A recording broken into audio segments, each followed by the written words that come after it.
जीवन को सार्थक करने। मनुष्य जीवन की सार्थकता हमारे शास्त्रों में यही बताई गई है कि इन साधनों के माध्यम से हम धीरे धीरे अपना जो कर्तव्य है संसार का उसका पालन करते हुए परमार्थ की ओर बढ़ सके। हमारे यहाँ पर परमार्थ में बढ़ने के लिए तमाम साधन बताए हैं। कर्म को भी साधन बताया है,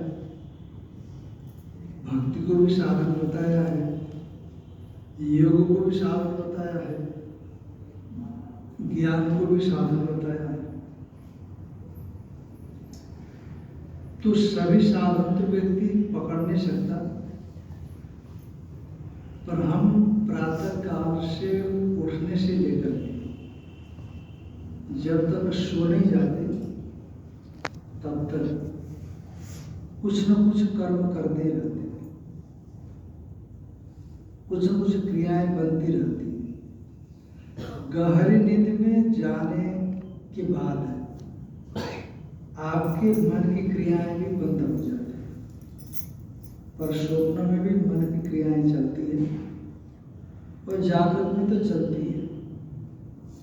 कोई योगी है, कोई ध्यानी है, वो जागृत में अपने मन को कंट्रोल करता है।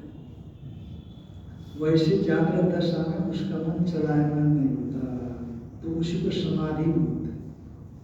जब ऐसी समाधि स्थिति में पहुंचता है तो परमात्मा से एकाकार हो जाता है। पर उसके लिए बहुत लंबे पापड़ बेलने पड़ते हैं, बहुत लंबी साधनाएं करनी पड़ती है, बहुत त्याग वैराग्य अभ्यास की आवश्यकता होती है, खूब भक्ति करने की आवश्यकता होती है। तैलधारा छिन्न प्रवाह,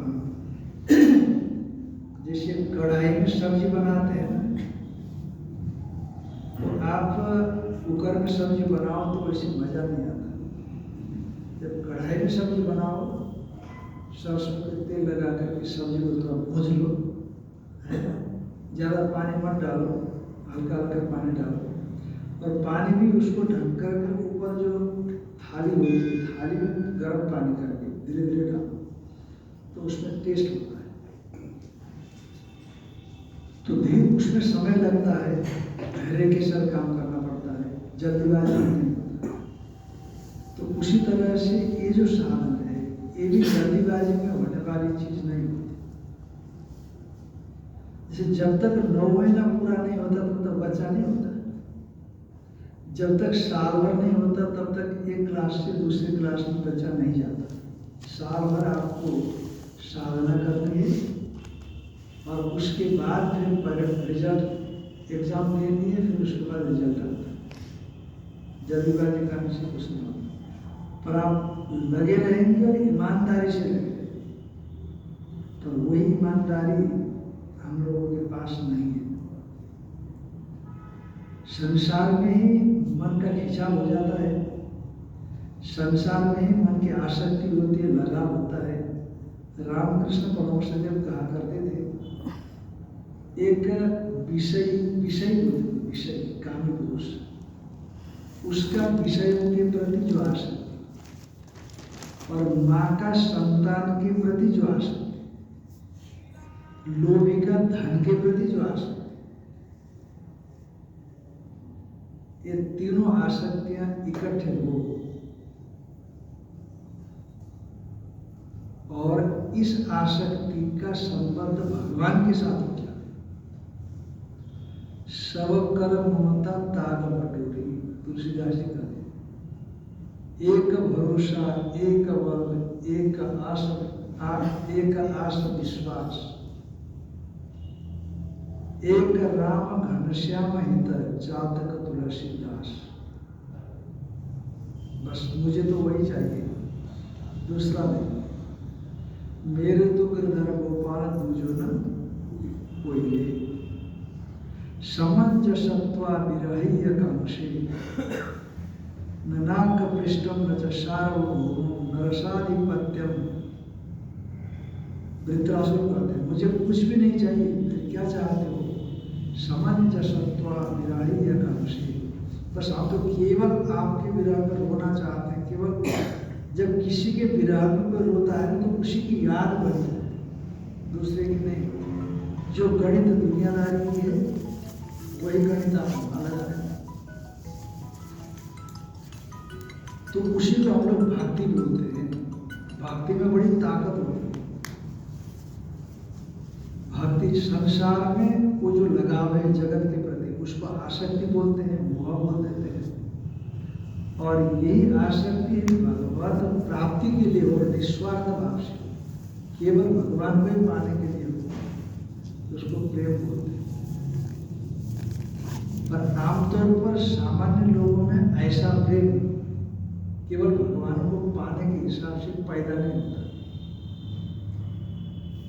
जिसने जन्म जन्म से साधना की हो, जैसे घरों में बच्चे गुल्लक रहते हैं, गुल्लक रहते हैं। तो जब कोई रिश्तेदार कोई पर्व विशेष में, माता पिता पर्व विशेष में, क्यों तुम्हारे गुल्लक है कि नहीं रहते? गुल्लक रखते हो कि नहीं रखते हो? रखते हो, उसमें डालते रहते हो ना कि नहीं रहते? हाँ, उसमें डालते रहते। तो एक दिन में गुल्लक खोल करके देखो तो क्या मिलेगा? जब साल भर खोल करके बच्चे देखते हैं तो हमारा ढेर सारा मिलता है। उसी तरह से जन्म जन्म की जब साधना, जन्म जन्म की रगर हमारी परम संपूर्ण तो क्या है? जन्म जन्म की रगर हमारी परम संपूर्ण तो रहूं हुमारी। तो ऐसा दृढ़ विश्वास होना चाहिए। यदि ऐसे दृढ़ विश्वास के साथ जो साधना में लग जाता है तो उसको सफलता मिलती है। तो वो धीरे धीरे इकट्ठा होता चला जाता है। जैसे गुल्लक में बच्चों के पैसे इकट्ठे होते हैं। अब चूंकि उतने तन्मयता के साथ, उतने तत्परता के साथ, उतने लगन के साथ, उतने समर्पण के साथ साधना नहीं हो पाती, क्योंकि दुनियावी वस्तुएं आपके मन को खींच लेती है। बस फॉर्मेलिटी जो होती है औपचारिकताएं पूरी करते हैं, इतनी माला जपना है, इतना पाठ करना है, पर जो रुचि के साथ होती है, प्रेम के साथ होती है, उस भाव के साथ जीते हुए होना है, वो नहीं होगा। पर फिर क्या करें? नहीं करें, करते नहीं। इसी ढंग से करते करते एक दिन समय आएगा, बस उसका जो पुण्य है, उन संकल्पों का जो प्रसाद है, फल है, उस फल की प्राप्ति से पहले जो पुण्य अदृष्ट पैदा होता है, और अदृष्ट धीरे धीरे आपके मन के पापों को हटाता चला जाता है। उन पापों को जैसे हटाएगा तो पाप आपके मन को भटका नहीं पाता, पापी मन को भटकाता है। मल वेदांत विष्णु, मल विक्षेप का आवरण। और जितना जितना मल पाप, मोटी पाप वासनाएं मन में होती है, उतना उतना संसार का चिंतन करता रहता है। और जिसका ज्यादा होती है वो नकारात्मक रूप से ज्यादा चिंतन करता है, गलत चीजों का ज्यादा चिंतन करता है। और तो अच्छा भी है, पर मन को यदि अभ्यास में ले जाने का प्रयास नहीं किया है तो मन इधर उधर घूमता रहेगा। वैराग्य भी है तब भी मन घूमेगा। इसीलिए हमारे शास्त्र में कहा ना, अभ्यास वैराग्याभ्याम तन निरोधा। अर्जुन ने भगवान से पूछा, मन को कैसे रोका जाए महाराज? जैसे आकाश में घूमने वाले महावायु को भी कदाचित रोक दें, पर मन को रोकना तो बड़ा कठिन है। और मन को रोके बिना, मन को एकाग्र किए बिना, मन को उस भाव में समर्पित किए बिना वो चीज उपलब्ध नहीं होती। तो कैसे रोका जाए? तो भगवान ने कहा बिल्कुल इसमें कोई संशय नहीं है। और अभ्यास तो वैराग्य को होते हैं, वैराग्य न क्रियते, अभ्यास वैराग्याभ्याम तन निरोधा। अभ्यास और वैराग्य के द्वारा उसको काबू में किया जा सकता, उसका नियंत्रण किया जा सकता। पर एक दिन के अभ्यास से नहीं होगा। मनुष्य बड़ा चतुर है, इसकी बुद्धि बड़ी चतुर है। तो आज करेगा, फिर महीने दिन के बाद करेगा, फिर साल भर के बाद करेगा, ऐसा चलेगा ना। तो हमारे शास्त्रकारों ने इसे ये जो चातुर्य है इसकी उसको ब्रेक लगा दिया, कहा नहीं, दीर्घकाल निरंतर ये सरकार सीमित तो दृढ़ हुई, दीर्घकाल करना है। दीर्घकाल का कोई लिमिटेशन है ही नहीं, कब तक कौन सा कितना है दीर्घकाल। भोजन कितना किया जाए भाई, भोजन कितना खाना चाहिए, वो 4 ग्रास खाना चाहिए, 10 ग्रास खाना चाहिए, 50 खाना चाहिए, 100 खाना चाहिए, कितना खाना चाहिए? हाँ, जब तक अपना पेट न भरे, जब तक प्यास न बुझे तब तक पानी पीना चाहिए, ये नियम है। तो उसी तरह से भजन का लिमिटेशन क्या है का उसका ये, जब तक आपका उद्देश्य पूरा न हो जाए। ऐसा नहीं कि 2 करोड़ जाप करेंगे तो हो जाएगा, इतना भी जाप नहीं करना पड़ेगा। जो कृतोपासक है, जिसने सब कुछ पिछले जन्म में किया, कुछ बिगना आ गया, मर गया और इसे यहाँ पर मनुष्य जीवन लेकर के आया, तो उसने जो वहाँ किया था उसके भीतर में मन में बैठा हुआ है सब पुण्य कर्म। या थोड़ा सा आगे बढ़ते ही वो पुण्य कर्म उसको तुरंत उस स्टेज तक पहुँचा देता है। जो स्टेज प्राप्त करना बाकी है, उससे पहले जो प्राप्त किया है तुरंत पूर्वाभ्यास तेरे यते यश यवशो विषय, भगवान कृष्ण गीता में कहते हैं पूर्व के अभ्यास से वो जबरदस्त माने जाते हैं। तत्रतम बुद्धि संयोगम लभते पूर्वदेहिकम, इस जन्म में पूर्वदेह में जो बुद्धि प्राप्त हुई थी, साधना प्राप्त हुई थी, हमने प्रयास से जो साधना मिला था हमको, वो हम यहाँ प्राप्त कर लेगा। थोड़ी सी साधना करके तुरंत वहाँ तक चला जाता है। इसलिए लोग बोलते हैं महाराज यहाँ तक तो कोई अच्छी तरह से गाड़ी चली, इसके आगे चल नहीं पा रहे हैं, क्योंकि यहाँ तक उसने पहले जन्म किया था और मन पूरा करके आया, कहाँ घूम करके आया, फिर साधना में लगा और थोड़ा सा करते वहाँ तक, पर इसके आगे किया ही नहीं था, एकदम ब्लैंक, कुछ दिखता ही नहीं था। अब कोशिश करें, तो कोशिश करने पर फिर धीरे धीरे प्राप्त करता है। इसलिए दीर्घकाल करने, एक दिन नहीं। और दीर्घकाल का मतलब तो ये होता है कि कोई व्यक्ति 100 साल जीता है, 80 साल जीता है, तो हर साल एक दिन करेगा तो 80 दिन तक करेगा, 80 साल में तो दीर्घकाल होने का। ऐसा नहीं, निरंतर। तो आप क्या कहते हैं महाराज यही तो कर रहे हो, क्या कर रहे हैं, यही कर रहे बहुत अच्छा। ऐसा नहीं, निरंतर करना है, निरंतर। तैल धारावत छिन्न प्रवाह, समान वृत्ति प्रवाह हो ध्यान, एकाकार वृत्ति प्रवाह हो ध्यान। जैसे किसी माँ का संतान मर गई हो तो उसको अच्छा लगेगा क्या? एक संतान थी, चाहे कितने भी हो माँ का संतान, तो वो मर गया किसी वजह से, बस गाया पाया, कहीं भी कुछ भी करे, खाए पिए उठे बैठे, बस रात कोई टेंशन, कोई चिंता चलती रहती है। उसी तरह से वही वृत्ति प्रवाह, बस तन मनस्का तदा लापा तद विशिष्टा तदा निष्ठा तदगुणान एवं गायन्त्यो नात्मा गाराय संस्मरण। गोपियों के विषय में आता है कि तन मनस्का कृष्ण में ही मन लगा देती, अपन लोगों को तो लगाना पड़ता है, भगवान में मन क्या करना पड़ता है, लगाना पड़ता है। उनको तो वहां से मन को हटा करके अपने जो दैनिक क्रियाकलाप उसमें मन लगाना पड़ता है, क्योंकि कृष्ण में लगे हुए मन ये व्यवहार को विशृंखलित कर देता था। कभी कभी उठपटांग व्यवहार हो जाता, व्यवहार का ध्यान ही नहीं रहता। बच्चों को कपड़ा पहना था तो उल्टी पहना दिया, उल्टा ही कपड़ा पहना दिया, फिर सासू पूछती है क्या कर रही हो तुम, उल्टा कपड़ा पहना रहे हो, अच्छा हाँ हाँ ठीक है भाई। तन मनस्का, मन तो वहाँ है, क्या सोच रहे हो, बोलते हैं कि नहीं, आप बोलते हैं ना किसी को, क्या सोच रहे हो, प्रेम से भोजन तो कर लो। माताएं बच्चों को बोलते प्रेम से भोजन करो, कहाँ तुम्हारा ध्यान है, अब थोड़ी बताएगा वो कहाँ ध्यान है, जहाँ भी होगा। समान वृत्ति प्रभाव ध्यान, एकाकार वृत्ति प्रवाह ध्यान, तो निरंतर पहले धारावत में छिन्न प्रवाह। ऐसा नहीं कि नहीं होता, बुद्धि जिसको महत्व देती, अभी हम लोगों की बुद्धि संसार को महत्व देती है, इसलिए संसार दूसरा का चिंतन होता है, कभी इसका, कभी उसका, कभी उसका।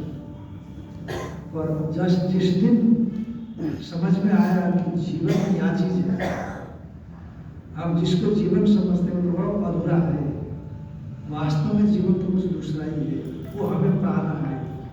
ऐसा जीवन जिसको पाने के बाद कुछ पाना शेष न रहे, ऐसा जीवन जिसको पाने के बाद किसी तरह का कष्ट न हो, मौत न हो। असत्वमा सत्गमय, तमसोमा ज्योतिर्गमय, मृत्युमा अमृतम गमय। अमृत की ओर ले जाओ, सत्य की ओर ले जाओ, ज्योति प्रकाश, स्वयं प्रकाश, आनंद की ओर ले जाओ। तो जिस दिन हमारे भीतर में ये जिज्ञासा प्रबल हो जाती है, तो वो विभाग प्रकट होता है। तन मनस्कार, तदा लापा, तद विचेष्टा, तदा मीठा। और क्या कहें, कृष्ण रूप हो गई थी, तस्मिन तज्जने से भेदा भावा। भक्ति सूत्र में नाराज जी कहते हैं, परमात्मा में और परमात्मा की भक्ति में कोई भेद ही नहीं रह जाता। वेदांति तो कहते हैं, आप ब्रह्मास्मि, ब्रह्म ही मैं हूँ, तत्वमसि। गुरु के उपदेश सुनने के बाद चिंतन करने लगे, वही ब्रह्म नहीं हूँ, ऐसा वेदांति मानते हैं। तो इसलिए आप अवकाश ढूंढते हो, मौका ढूंढते हो। जैसे नेता लोग कानून में से रास्ता निकालते हैं ना, जो पकड़ में ना आए, उसी तरह से हम वो जो शास्त्र में बताए परिपाटी, उसमें से हम बचने का उपाय ढूंढते हैं। कहते नहीं, दीर्घकाल होना चाहिए और निरंतर होना चाहिए। और निरंतर भी करते हैं, महाराज ठीक है, चलो आपने पकड़ लिया हमारी दीर्घकाल की कमजोरी को, इसलिए निरंतर करने के लिए कह दिया, तो निरंतर करते हैं हम, ठीक है, कोई बात नहीं। पर मन की कोई गारंटी नहीं। माला लेकर के घंटा बैठे पर मन नाम में भग रहा है, ऐसा नहीं चल रहा। सत्कार सेवितो, सत्कार के साथ, प्रेम के साथ, समर्पण के साथ, तब वैसे का अभ्यास से अभ्यास मजबूत होता है।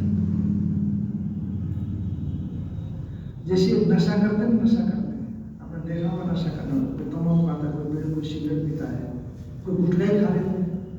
अरे इतना भी ध्यान नहीं रखते। हमारे लोग हमारे सामने गुटखा खा करके आते हैं तो अपने को नाक सिर चकराने लग जाता है। जब वो गुटखा खा करके आ जाते हैं तो उनको तो ध्यान नहीं रहता, क्योंकि हमेशा मुंह में डाले रहते हैं, तो अपने को झट से पता लगता है कौन गुटखा खा करके, कोई बीड़ी पी करके आए, कोई सिगरेट पी करके आ गया। अरे उनको बुला करके आओ, मैं बाबा के पास जाते हैं। तो अब देखो, जिसको अभ्यास है गुटखे का, उसके बिना नहीं चलता उसका काम। जिसको सिगरेट का अभ्यास है, जिसको तम्बाकू का अभ्यास है, उसके बिना काम ही नहीं चलता। वो कभी कभी छोड़ने की कोशिश करता है, फिर पकड़ता है, छोड़ता है, फिर पकड़ता है। वो आदत आपको पुनः उसी जगह पहुंचा देती है। बस वैसे ही यदि परमात्मा की आदत लग जाए तो भजन करना नहीं, अपने आप होता रहता है। करने की जरूरत, जो चीज करनी पड़े ना, वो जरा आफत देने वाली बात है। जब अपने आप हो जाए। अच्छा, कभी आपने महसूस किया कि भाई बहुत हो गया जीवन में, जब से पैदा हुए तब से श्वास लेना पड़ता है, बंद कर इसको, ऐसा लगता है तो? जब से पैदा हुए हैं तब से श्वास ले रहे हैं, श्वास ले रहे हैं, श्वास ले रहे हैं। अरे बहुत काम हो गया इसको, मतलब सुबह से लेकर के शाम तक लगे हो। अरे क्या तुम पढ़ते रहोगे क्या? 25 साल, 26, 27 साल हो गए, पढ़ते रहोगे, कुछ दूसरा काम नहीं करोगे क्या? काम ही करते रहोगे, पढ़ते रहोगे। अरे भाई 60 साल के हो गए, अब बच्चों को छोड़ दो जिम्मेदारियाँ। 60 साल के हो गए, जिम्मेदारी छोड़ करके भगवान का भजन करो, तीर्थ व्रत करो, बोलते हैं कि नहीं? अरे भाई जन्म से लेकर के सांस लेते लेते परेशान हो गए, उसको छोड़ना चाहते हैं। ऐसा कभी आता है क्या? ये आपका नेचर बन गया, स्वभाव है, आदत है। आदत व्यक्ति को आफत मालूम नहीं पड़ती, पर कोई करना पड़े, आदत हो तो आफत मालूम पड़ेगी। तो इसलिए वो भजन जब तक आदत नहीं बन जाती, जब तक आपका नेचर नहीं बन जाता, उससे पहले वहां तक पहुंचाने के लिए आपको निरंतर प्रयास करने की जरूरत है। अब कुछ दिन के, कुछ जन्म के, ये विश्वास मान करके चलो पुनर्जन्म अवश्य भावी है। अनेक जन्म संसिद्ध यादि परांगति। कृष्ण क्या कहते हैं? अनेक जन्मों में सिद्धि को प्राप्त करें। बहुनाम जन्मनाम अंते ज्ञानवान माम प्रपद्यते। बहुत जन्मों के बाद जब उसको ज्ञान होता है तब मुझे प्राप्त करें। बहुत जन्म किसका? उसी जीवात्मा का अब ये शरीर मिला, मरने के बाद दूसरा शरीर मिला, फिर तीसरा शरीर मिला, पर मन हमेशा साथ में जाएगा, मन हमेशा साथ में जाएगा। जैसे जैसे कि आज आप एक कपड़ा पहन करके आए हो, कल दूसरा कपड़ा पहन करके आए हो, परसों तीसरा कपड़ा पहन करके आए, नरसों चौथा कपड़ा पहन करके आए, आप आने वाले तो वही हो ना, पर कपड़े बदलते गए, शरीर बदलता है। कपड़ा बदलता गया बस। आप आने वाले शरीर वही है जैसे यहाँ, उसी तरह से जो भीतर का जीवात्मा है वो वही रहता है और शरीर बदलता चला जाता है। वासान से जीर्णान यथा गया, कृष्ण ने कहा दिया। तो इसी को हम पुनर्जन्म बोलते हैं। एक बार मर गया मतलब सूक्ष्म शरीर के साथ स्थूल शरीर का संबंध टूट गया। अब स्थूल शरीर का भोग पूरा हो गया तो सूक्ष्म शरीर अपना चला गया, पक्षी उड़ गया यहाँ से, शरीर से, स्थूल शरीर से। अब उसको दूसरा शरीर चाहिए। जैसे आजकल तलाक हो जाता है ना, दूसरी पति चाहिए कि नहीं चाहिए। जैसे 32, 35, 40 साल के भीतर का तलाक हो गया तो जीवन ऐसे थोड़ी निकालता है, एक बार तो करेगा दूसरी बार करेगा नहीं, ऐसे बहुत कम होता है। तो उसको तुरंत चाहिए, दोनों शादी कर लेते हैं। उसी तरह से ये यहाँ से सूक्ष्म निकला, ये तो श्मशान में फूंक दिया गया स्थूल। अब उसको तुरंत शरीर चाहिए, या तो देवता बनेगा या तो दैत्य बनेगा, दाना बनेगा, पशु पक्षी जैसे जैसे काम हो। इसलिए पुनर्जन्म अवश्यम भावी है, तो इसको कोई टाल नहीं सकता। हमारे शास्त्र में बहुत विचार किया, बहुत विचार। पुनर्जन्म शास्त्र तो कहता ही है और शास्त्र में युक्तियों से भी सिद्ध होता है और अनुभव में होता है। अनुभव तो आपको योगी बनना पड़ेगा तभी।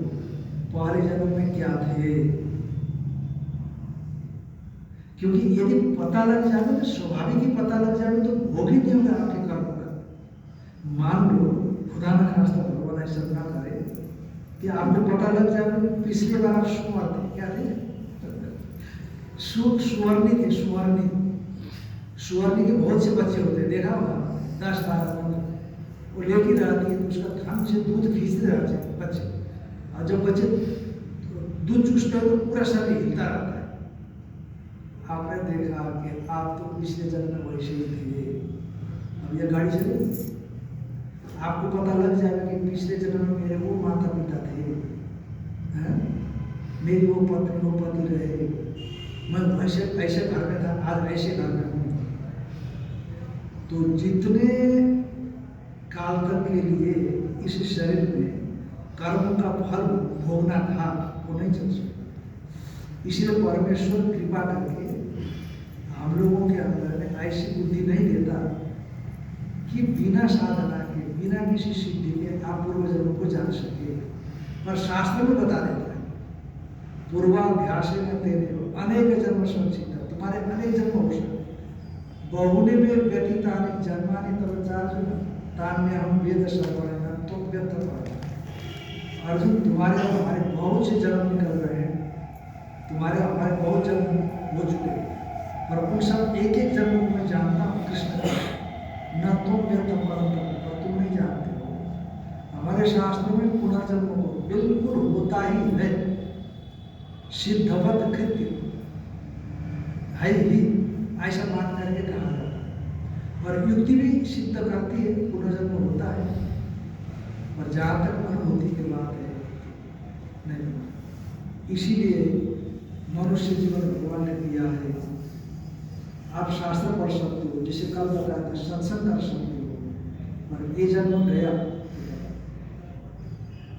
इसीलिए हमारा शास्त्र कहता है, उत्तिष्ठत जागृत प्राप्य वरान्य मोदित, उठो जगो और महापुरुषों के पास जा करके अपने स्वरूप के विषय में समझो और उसको पाने के लिए प्रयास करो।